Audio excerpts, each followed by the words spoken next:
So, good morning again. My name is Oron Shagrir. I'm the Vice Rector of the Hebrew University, and I'm very happy to open the ceremony for dedication of inscription on the Wall of Life that is here behind me. And I would like to introduce the heads of university sitting here in the head table.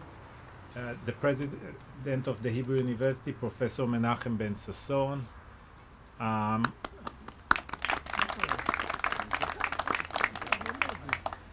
Director, Professor Asher Cohen. The Vice President for Advancement and External Relations, Professor Roni Friedman. The Vice President for Research and Development, Professor Shai Arkin. The Vice President and Director General, Billy Shapira. And of course, the Chair of the Board, Mr. Michael Federman, Mickey Federman. And I would like first to invite the University President, Professor Menachem Ben Sasson, to come to the lectern and speak to you.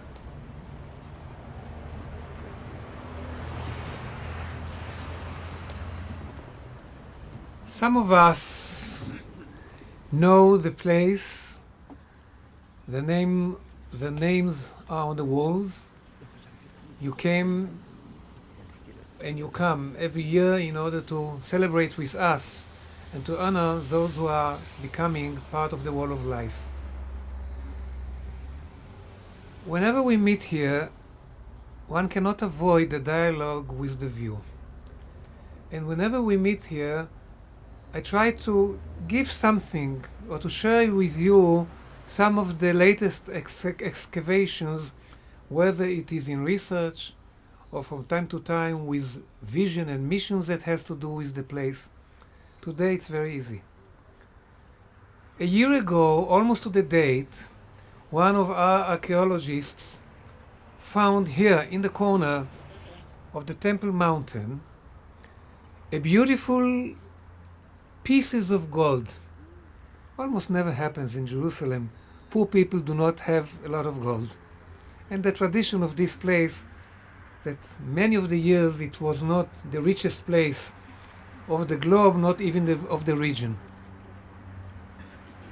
And what she found around 40 coins of Byzantine emperors going from early times until the end of the 6th century. And next to it, after another day of very careful excavation or brushing the floor, she discovered a medal, excuse me for using my hands, this size. On it, a menorah, the 4 species that we take, lulav, etrog. There is a question about another item. And then a brace, lockers, 2 clean, beautiful. You cannot date because it is a piece of gold. No carbon can help us with, but you can date it out of the context. Jews were not allowed to live in Jerusalem until the year 638. So it could be or should be or might be after 638, the Muslim conquest. And we do know that that silversmiths and goldsmiths lived here, and that was the traditional occupation of Jews in Muslim lands. Muslims were not allowed. Christians were not living here in big numbers, and Jews lived in the same place that she found what she found. What is behind? Is there a lesson? Is there something that we want to learn from this excavation? Well, lesson number 1, you cannot say never says that you are surprised whenever you have any scientific discovery. No surprise. The surprise is you are surprised. Secondly, that whenever we talk about Middle Ages or Dark Ages, there is a glow, a shine of gold if you come to the right people. And there is another message. If people want to have continuities, they can take the emperors of Byzantium and make out of them something symbolic for us for many years to go. Because the gold that was used for this medal, we assume, was taken with this number of coins, 12, 20, of the goldsmith who was going to do another set, maybe to sell it to other pilgrims who will come to Jerusalem. They were not going to use it. He made it in order to sell it. Who are going to be the victims, quote unquote, those who come to Jerusalem for pilgrimage. It's not a question of money. They want to take back something of worthy. At that time it was something of gold.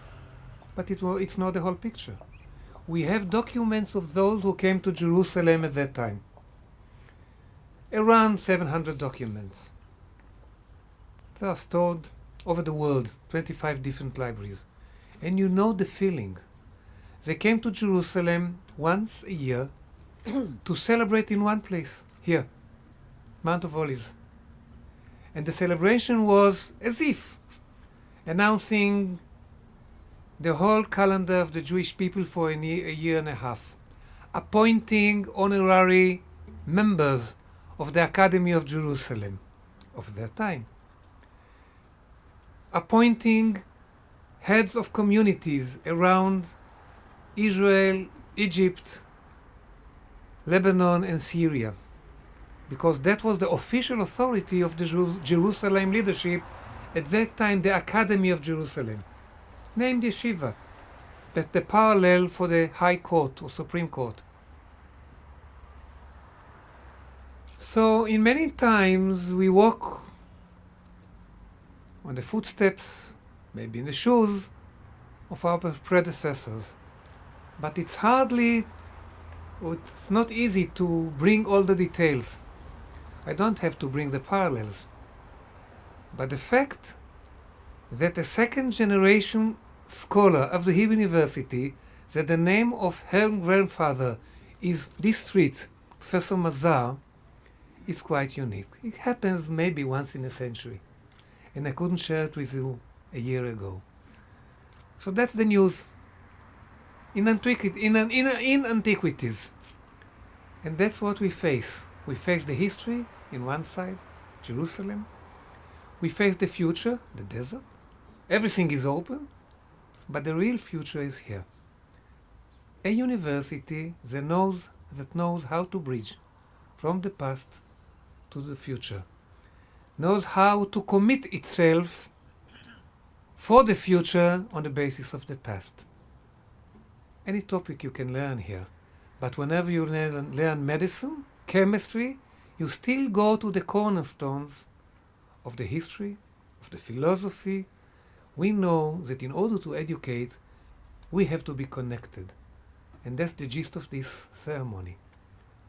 You are involved in the contribution of supporting, and each and everybody has got another target, but the goal is the same. And keep it in mind, this discovery, and keep in mind that we all, from time to time, unconsciously today, more conscious too, going in the footsteps of our forefathers. Welcome. Let's start the ceremony.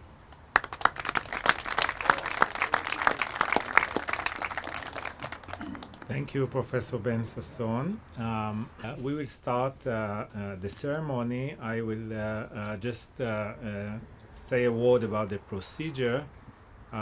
We will ask the honorees or the representatives in turn to stand by President Ben-Sasson. Then I will read the dedication summary in English or in Hebrew. And after the dedication is read out, the president will present the honoree a unique candle holder designed for this ceremony by Yossi Sagi, the renowned Jerusalem silversmith. After the gift presentation, the honoree or representative can make a short speech. It's not mandatory, but you are welcome to do so. You are welcome to do so. We will start with the first dedication, and dedication in the name of Stephen and Barry Good and their family, Brian, Michelle, Katie, and Olivia from California. Please.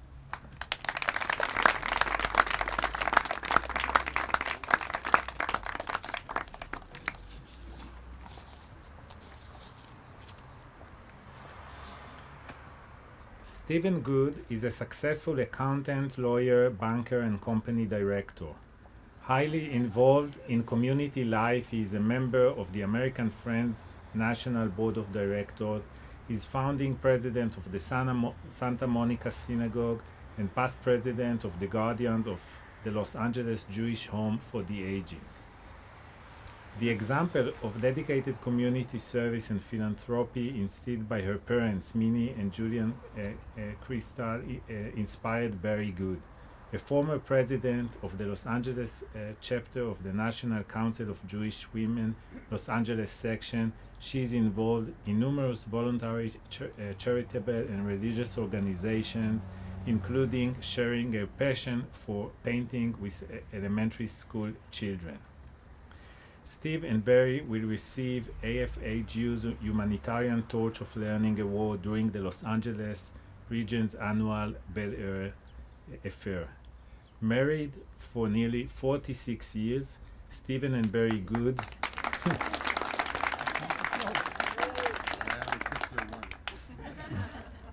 Stephen and Barry Good reside in Santa Monica and are proud parents of son Brian and daughter Catherine.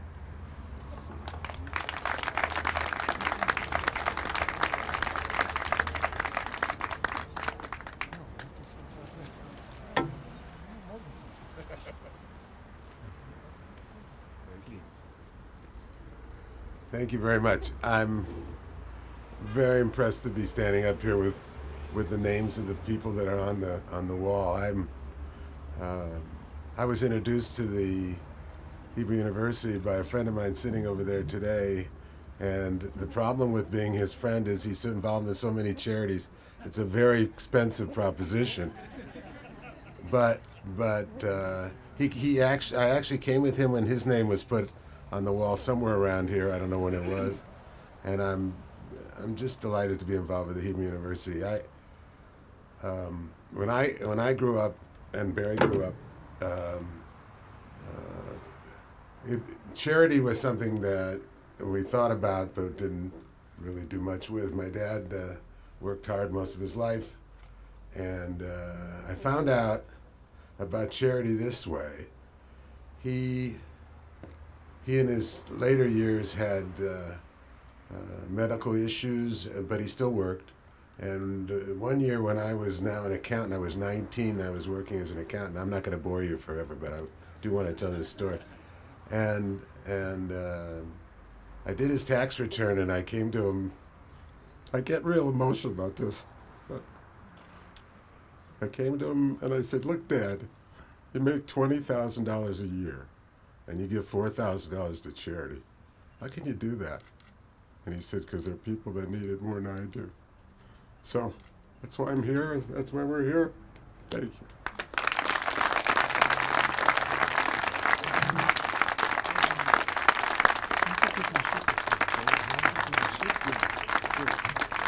Please hold on for a second. Just before you take your seats, we will have a new custom. We will we start celebrating also birthdays here, and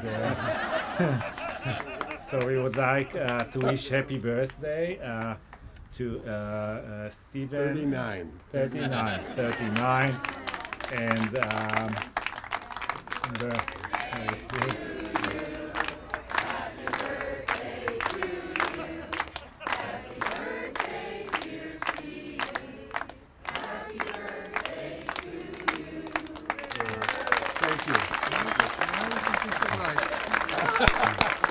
Now you can sit down. The result.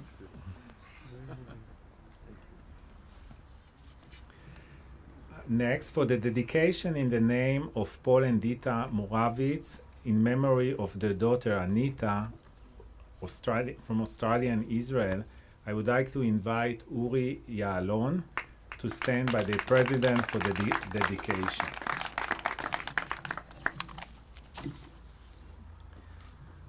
Austrian-born Paul Moravitz and his wife Dita from Moravia were located in India at the outbreak of World War II. Finding sanctuary in Australia, Paul became a successful businessman and was the first secretary of the Executive Council of Australian Jews, the representative body of the community. He later became an economic consultant to the World Bank and the United Nations in Africa. One of his proudest achievements was to help establish the economic community of West African states. In 1970, after their eldest daughter Anita moved to Israel, the family followed and came to live in Jerusalem.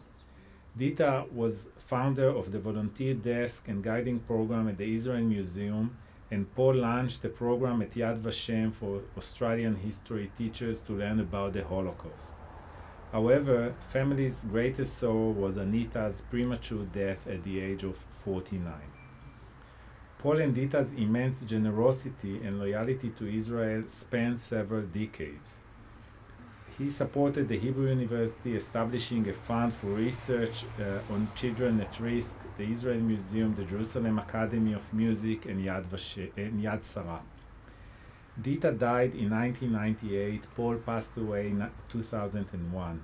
The legacy will live on through their 2 children, 7 grandchildren, and 2 great-grandchildren. Uri and I went to the same thing with them.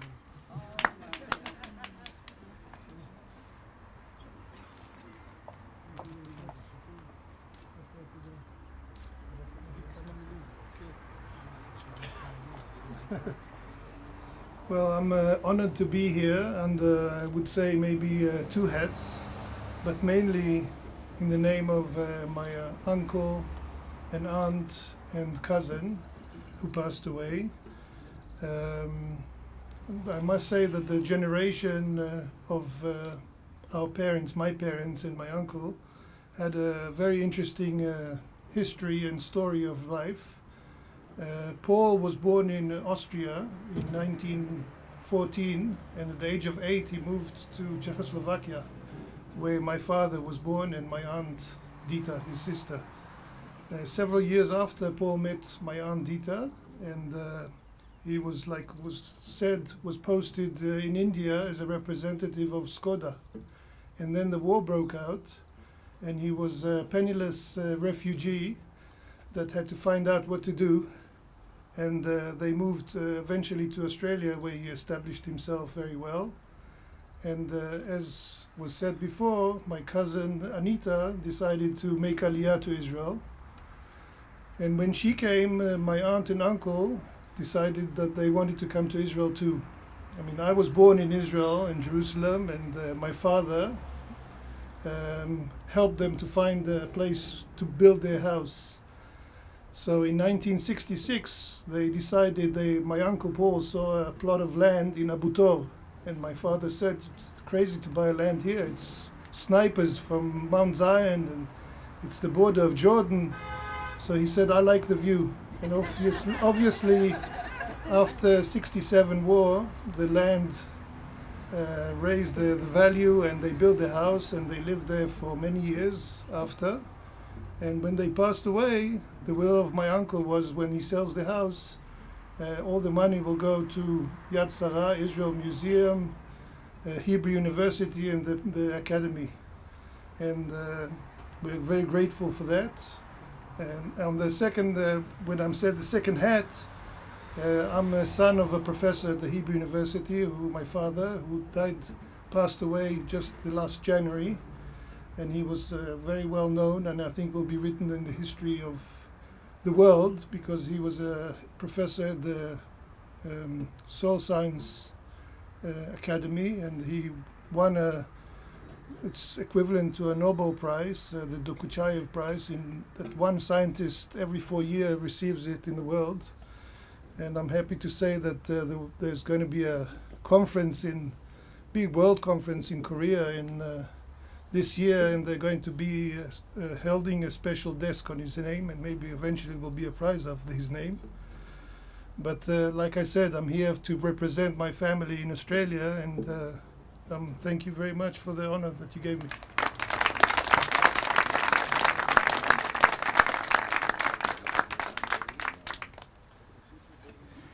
Thank you, Uri. And next, for the dedication, in the name of Ruth Veit Resnikoff from New Jersey, I would like to invite Ruth Resnikoff to stand by the President for the dedication, please.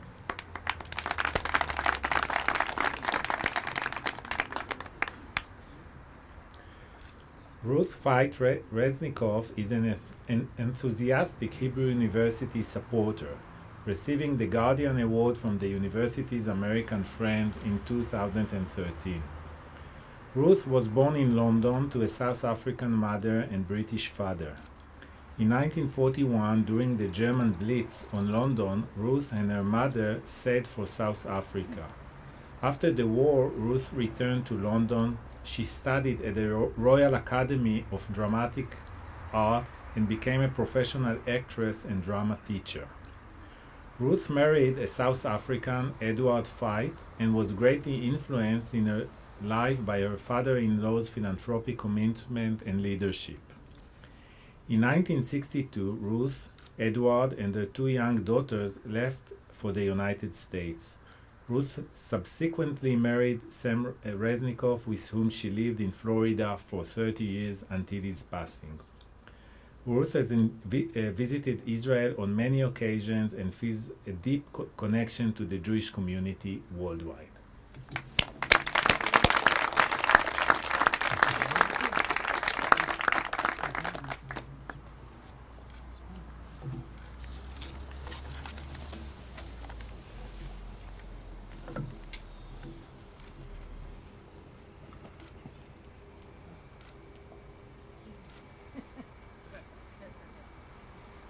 Would you like to say a few words?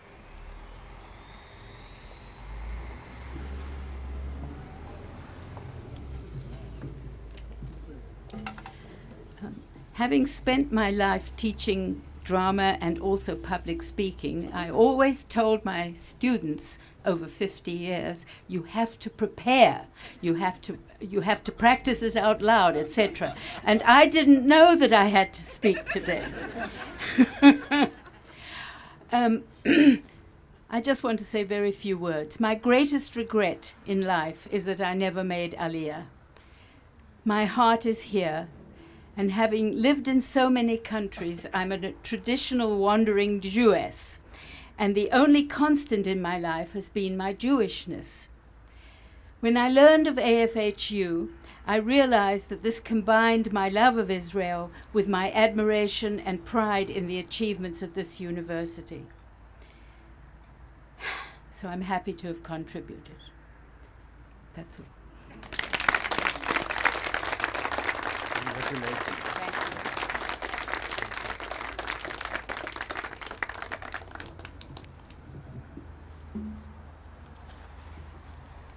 And now for the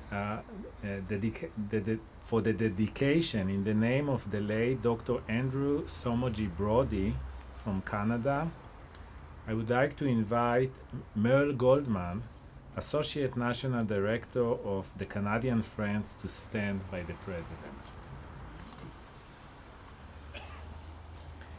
Andrew Somoji Brody was born in Hungary in 1911. The anti-Semitism he experienced as a youth and 2 years spent in labor camps during World War II in Germany and Hungary made him an ardent supporter of Israel. After the war, Andrew gained a doctorate in law at the University of Budapest, and he worked as a legal advisor for Hungary's Ministry of Defense and later Ministry of Transport. Despite professional and social success continued anti-Semitism in the country led him to immigrate to Canada, where he practiced corporate law for 35 years. The Andrew Somogy Brody Endowment for Student Scholarships will enable many students in a variety of fields to complete their education thanks to his generosity and life experience. Dr. Brody did not have children, but his legacy to the Hebrew University will ensure that he will be remembered in the hearts of many students in the years to come. Dr. Somogy Brody passed away in 2013 at the age of 101.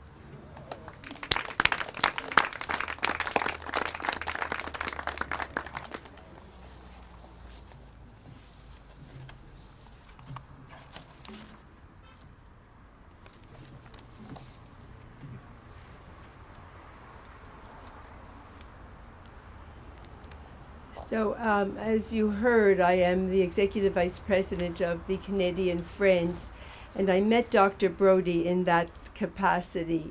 Unfortunately, Dr. Brody really had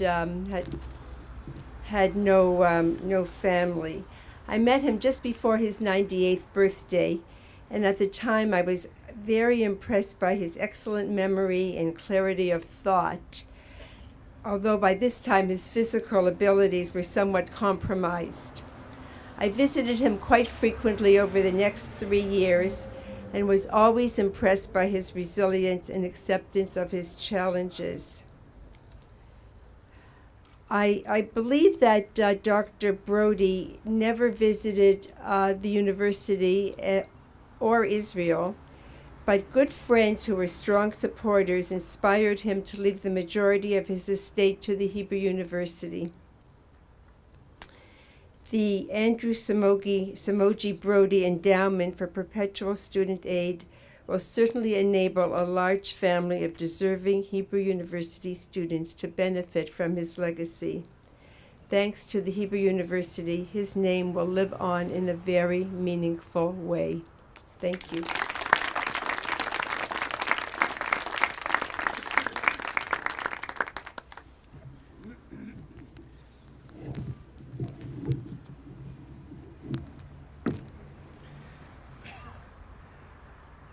And now, for the dedication in the name of Lisa Steinberg, Canada, I would like to invite Lisa Steinberg to stand by the President.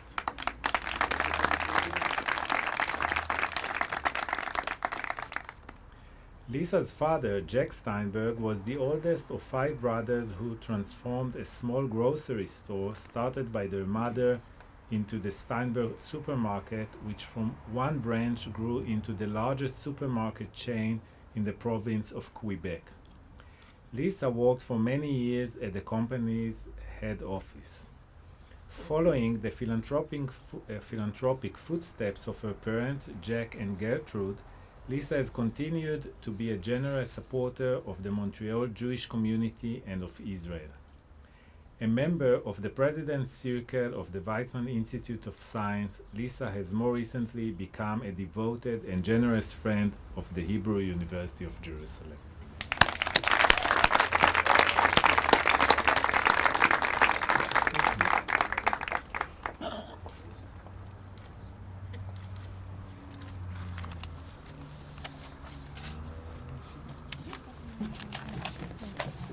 Please.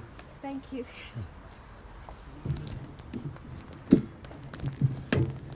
Thank you very much. I just feel so privileged and so heartfelt thankful for being here at Hebrew University of Jerusalem. My parents, Gertrude and Jack Steinberg, and my entire Steinberg family have encouraged me so much to appreciate the importance of giving to charity, of giving to Hebrew University, and just sharing with the rest of my community and the world beyond. And I'm just so thankful for being here. I'm enjoying every moment of being here at Hebrew University of Jerusalem. I'm cherishing every moment. I'm enjoying everyone here. I'm being felt just so touched to be with everyone here. And hopefully my my attachment to Hebrew University of Jerusalem will only grow stronger in the years to come. Thank you very, very much.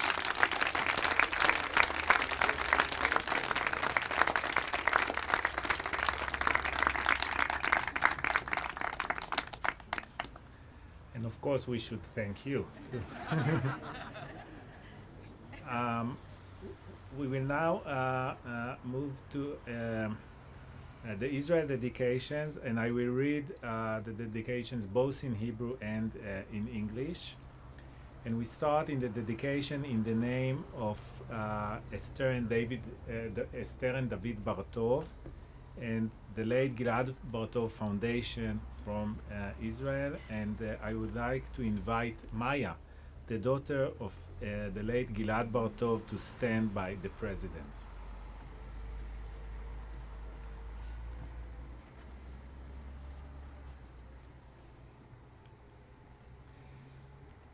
גלעד בר-טוב נולד בירושלים ב-1955, סיים את לימודיו בגימנסיה העברית בירושלים.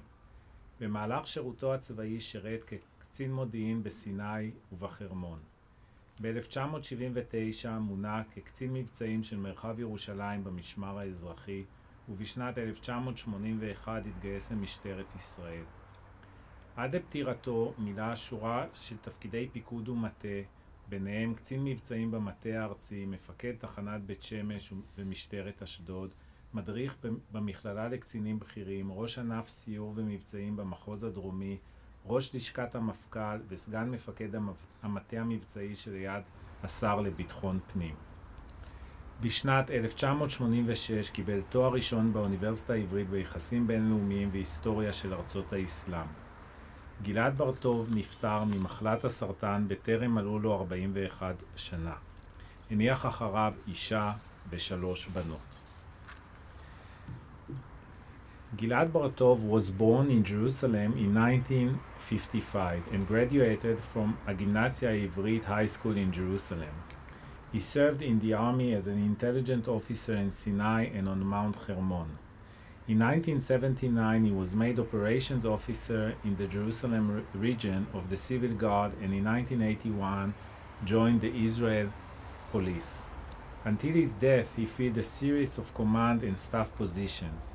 He was operations officer in the National Police Headquarters, commander of the Bet Shemesh and Ashdod stations, and instructor in the Academy of Senior Officers, head of patrols and operations in the Southern District, bureau chief of the Inspector General and deputy commander of the Minister of Domestic Security's operational staff. In 1986, Gilad earned a bachelor degree from the Hebrew University in International Relations and the History of Islam. He died of cancer at the age of 40 and is survived by his wife and 3 daughters.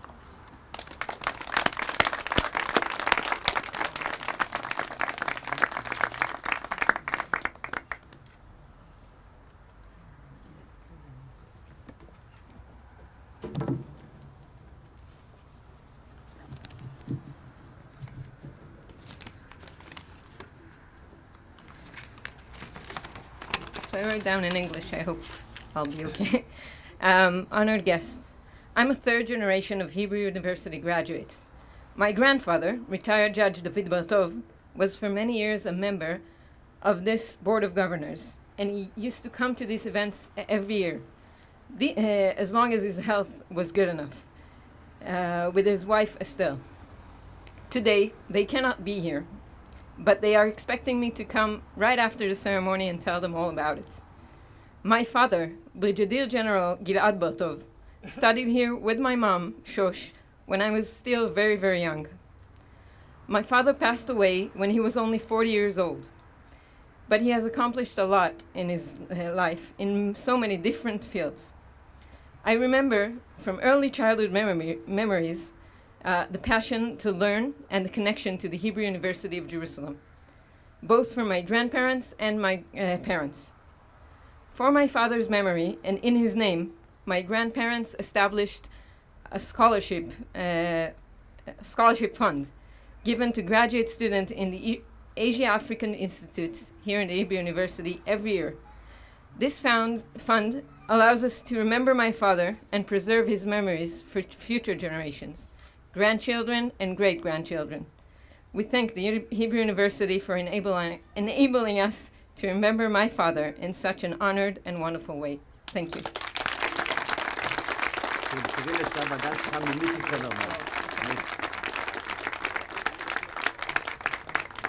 Maya?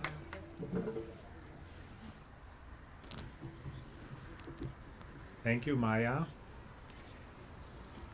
And next is the dedication in the name of Bracha Foundation, Israel. And for this, I would like to invite Dr. Tali Raviv Mishal, the CEO of the Bracha Foundation, to stand by the President for the dedication.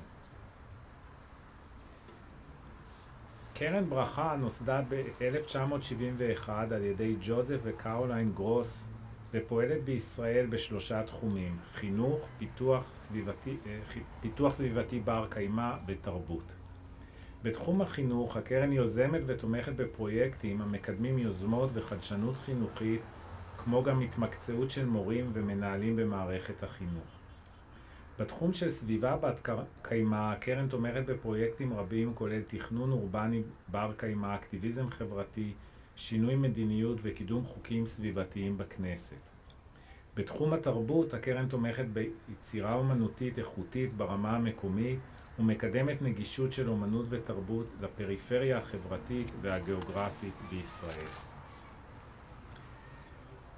The Bracha Foundation has been active in philanthropy in Israel since 1971 and is involved in three areas: education, sustainable development, and culture.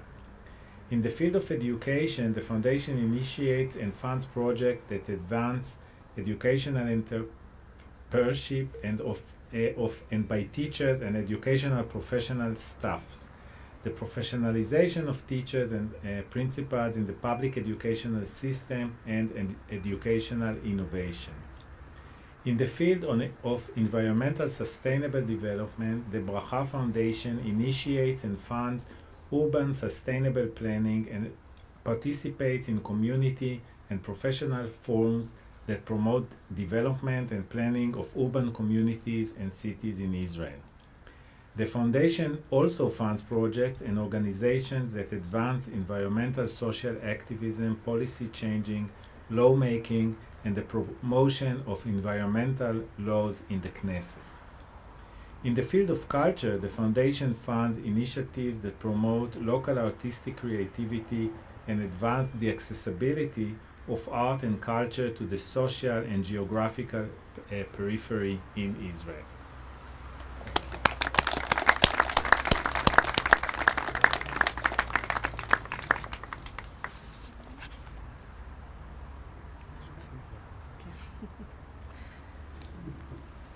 Thank you.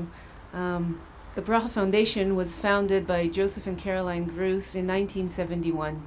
Joseph and Caroline were Europeans that managed to arrive to the United States in 1937. They left a child behind in Europe, and their dedication to philanthropy of the Jewish nation has been remarkable, not only through the Bracha Foundation, but through other foundations in the U.S. and in Israel. In all of these organizations, the main ethos of what they do is their ability to look back and to look from the past into the future and to find those places where we can build on and develop in the most sustainable and healthy way. And I think what we do here through the Bracha Foundation with the Revivim program, looking at the future educators of Israel, is exactly that. Thank you very much.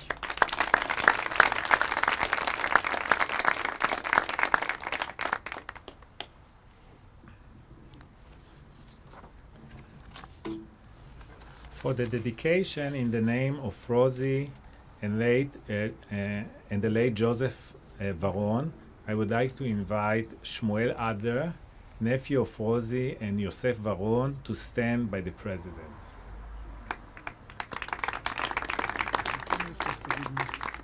Okay, now I see. Okay. Max. Sorry.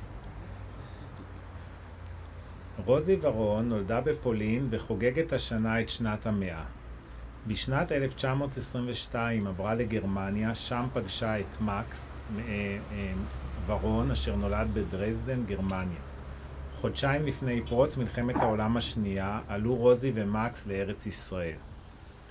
מקס כיהן בשירות החוץ הישראלי. לאחר פרישתו משירות החוץ, היה פעיל במכון ויצמן למדע, והקים את תוכנית רוזי ומקס ורון למדעים אורחים. רוזי ורון פעלה בהתנדבות למען ארגונים שונים, הקימה את הקרן על שם מקס ורון לקידום מוזיקאים צעירים, וקרן משפחתית על שמה לחינוך ולבריאות, במטרה לסייע לתלמידים מרקע סוציו-אקונומי נמוך. בשנת 2013 ייסדה רוזי קרן חדשה לכבודם של דוקטור עדה ופרופסור מנחם בן ששון, שמטרתה תמיכה ופיתוח בתוכניות לימוד אקדמיות באוניברסיטה העברית.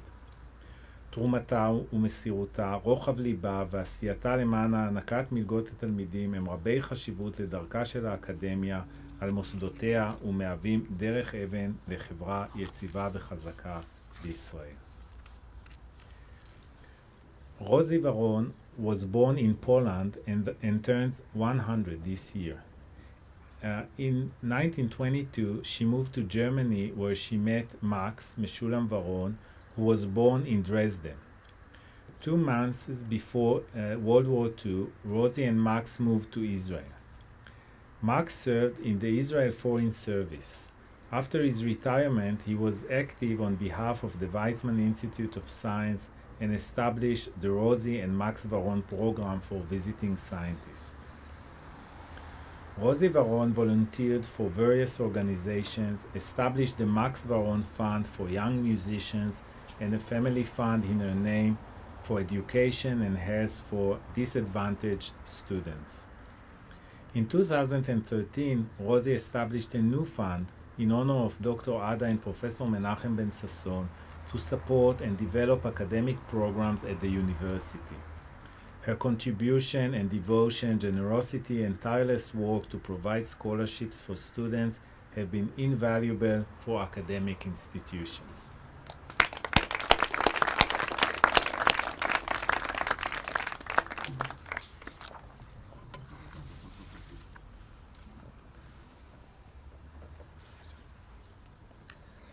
Thank you. I'm very honored here to represent my aunt, Rosie, who, God willing, will be 100 in a few months at Me'avet Sirim. Also, I have the honor that I was one of the first graduates of an MBA program that was established here at the Hebrew University in the beginning of the 1960s. And this is really the first opportunity for me to say personally thank you to the Hebrew University for the education that I received. So thank you again in the name of my aunt, and good luck to everyone else here.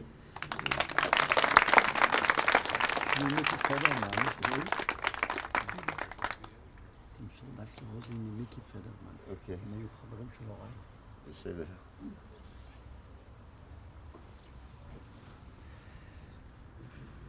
And now, for the dedication, in the name of Raya and Yosef Yaglom and their children, Elchanan and Nurit Yaglom from Israel, I invite Nurit Yaglom, daughter of Raya and Yosef Yaglom, to stand by the President for the dedication.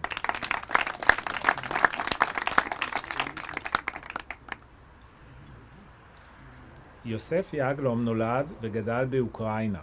בשנת 1935 עלה יוסף לארץ ישראל ובנה את ביתו בתל אביב. יוסף היה מראשוני התאחדות התעשיינים בישראל וממקימי מפעל ארדי למזון לימים חברת הסיס. ריה נולדה ברומניה, עלתה לישראל ב-1939, למדה באוניברסיטה העברית ובתום לימודיה נישאה ליוסף. יוסף עודד את ריה לפעילות חברתית ותרומה לזולת. כך החלה בפעילותה רבת השנים בויצו, הסתדרות עולמית לנשים ציוניות. לאורך השנים מילאה תפקידים מרכזיים, גזברית ויושב ראש ההנהלה העולמית. ב-1970 נבחרה לנשיאה העולמית של הארגון וכיום היא נשיאת כבוד בו. ביוזמתה הוקמו מוסדות רבים לגיל הרך, לנוער, לנשים ולזקנים, והוקמו סניפי ויצו בארצות הברית, הונגריה, צ'כיה והונג קונג. ראיה ייסדה קרן לסטודנטים באוניברסיטה העברית, כיהנה כסגנית יושב ראש חבר הנאמנים, וקיבלה תואר דוקטור לשם כבוד מהאוניברסיטה העברית בשנת 1999, ותואר דוקטור כבוד נוסף מאוניברסיטת תל אביב. ראיה היא ידידת אמת לאוניברסיטה העברית. Yosef Yaglom was born and raised in Ukraine. He moved to Israel in 1935 and built his home in Tel Aviv. Yosef was one of the founders of the Manufacturers Association of Israel and of Ardi Foods, which later became ASIS. Raya was born in Romania and moved to Israel in 1939. After her studies at the Hebrew University, she married Yosef. Yosef encouraged Raya's involvement in social activity and philanthropy. Thus began her long career with Vitzo, the Women's International Zionist Organization. Over the years, she filled key roles in the organization, including treasurer and international chair. In 1970, she was elected Vitzo World President and today is its honorary president. At her initiative, many institutions were built for early childhood, youth, women, and the elderly. Branches of Vitzo were opened in the US, the Czech Republic, and Hong Kong. Raya has served as deputy chair of the Hebrew University's Board of Governors. In 1999, she was made an honorary doctor by the university and was later similarly honored by Tel Aviv University. Raya established a student scholarship fund at the Hebrew University and is a true and wonderful friend of this institution.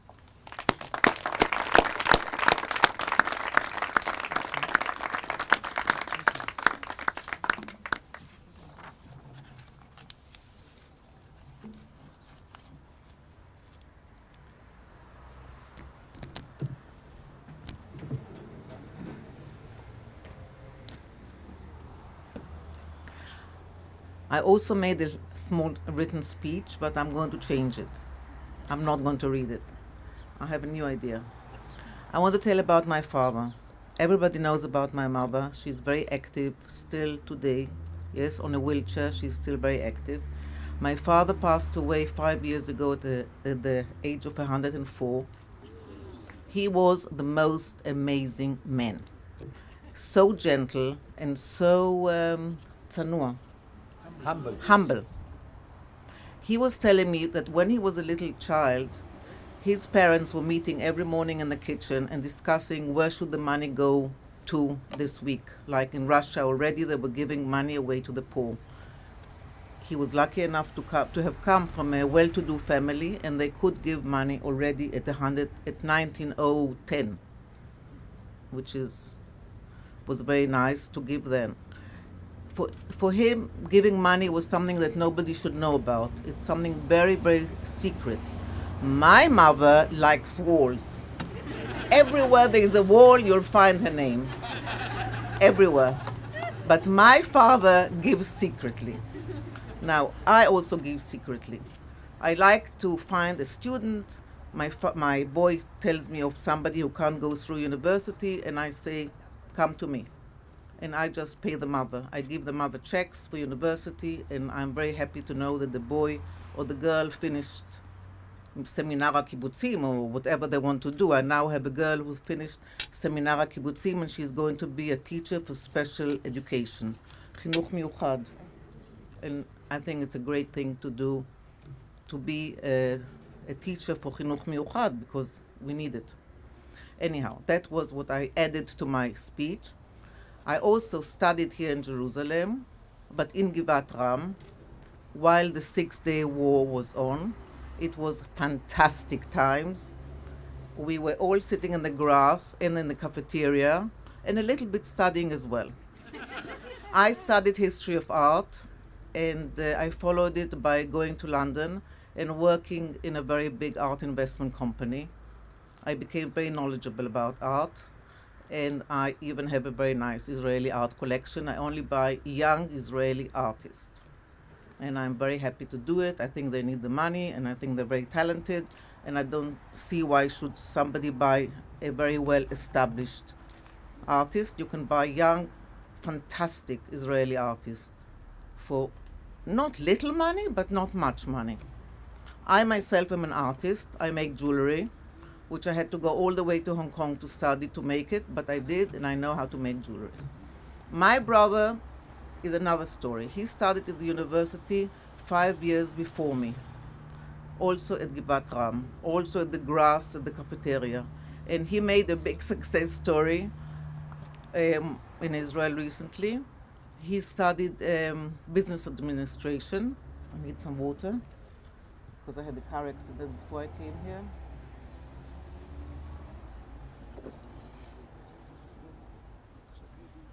My brother studied business administration in Jerusalem, and then he followed it by more studies in America, working in America and Geneva with my father, and finally he made a very big success here in Israel. So thanks to the university, we studied, and we're okay.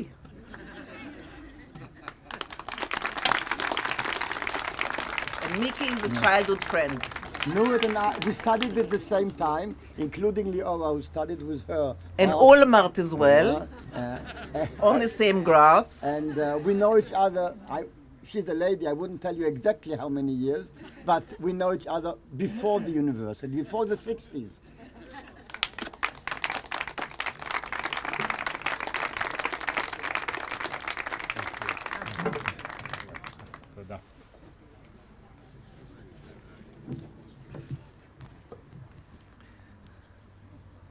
And then you ask, what's the meaning of the family of the Hebrew University? And now to the dedication in the name of Daniela Muchrik in memory of her parents, Irena and Michael Muchrik, Israel.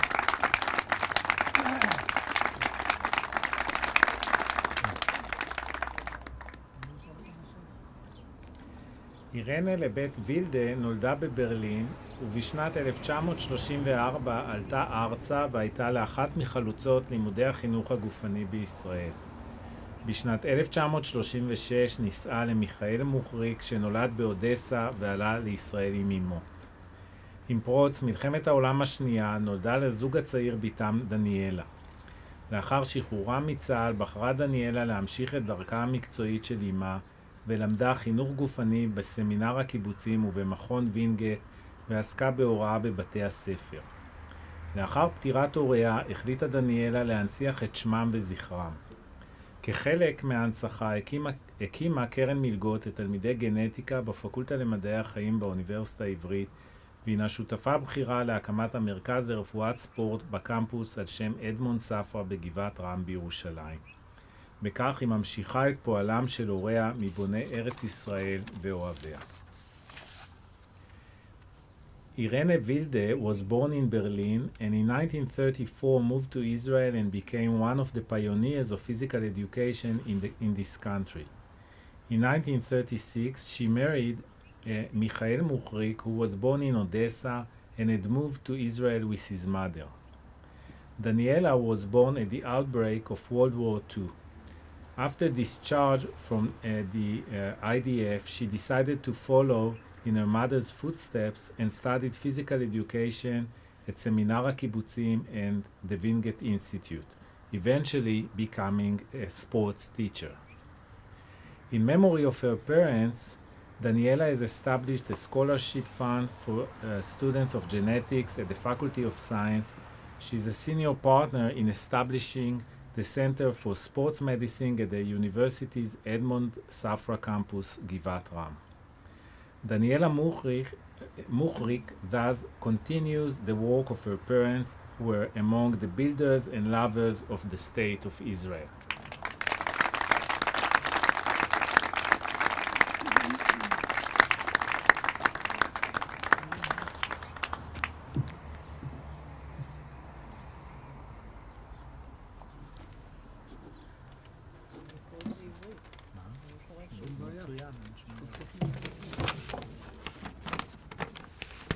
בוקר טוב למכובדיי.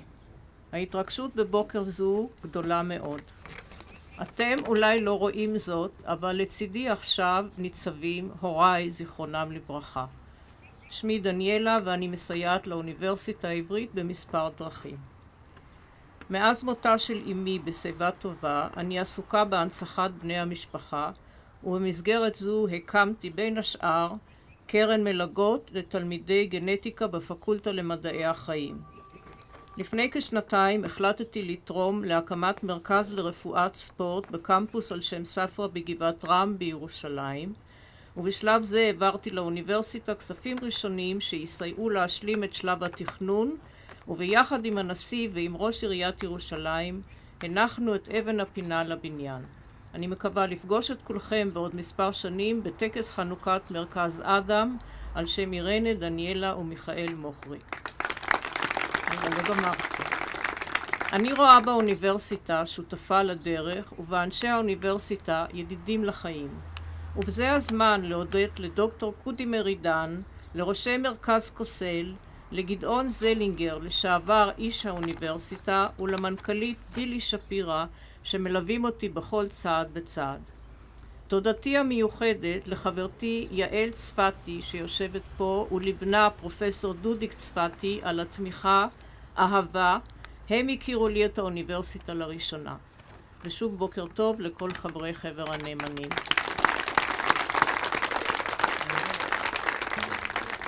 כאן פגשתי את ראובן יד. נכון? אתה מזכר? כן, זה שלך. תודה.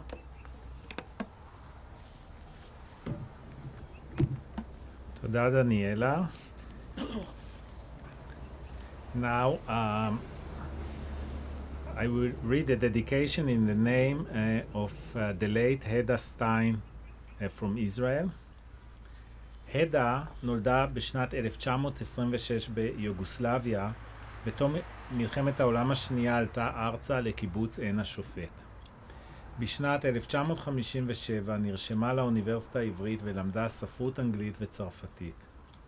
הדה הוסיפה לשלב בלימודיה גם הסמכה להוראה בבתי ספר תיכוניים. לאחר שהשלימה תואר שני בספרות אנגלית בהצטיינות, החלה בכתיבת עבודת המחקר בהדרכת פרופסור אליס שלוי על יצירתיות וחרדה מטאפיזית. אותה סיימה בשנת 1977. הדה שטיין עבדה שנים רבות בחוג לספרות השוואתית וזכתה להוקרה והערכה רבה מצד תלמידיה ומצד עמיתיה למקצוע. הדה שטיין נפטרה בשנת 2007 בירושלים והורישה את כל עזבונה למלגות לתלמידי החוג לספרות השוואתית באוניברסיטה העברית. Heda was born in 1926 in Yugoslavia. At the end of World War II, she moved to Kibbutz Ein HaShofet. In 1957, she enrolled at the Hebrew University and studied English and French literature and was certified to teach in high schools. After completing her master's degree in English literature with honors, she began a doctoral thesis on creativity and metaphysical anxiety. Under the supervision of Professor Alice Shalvi, and she finished the dissertation in 1977. Heda Stein taught for many years in the Department of Comparative Literature and was highly esteemed by her students and colleagues. She passed away in 2007 in Jerusalem and bequeathed her entire legacy to scholarships for students in the department that she had lectured in. So,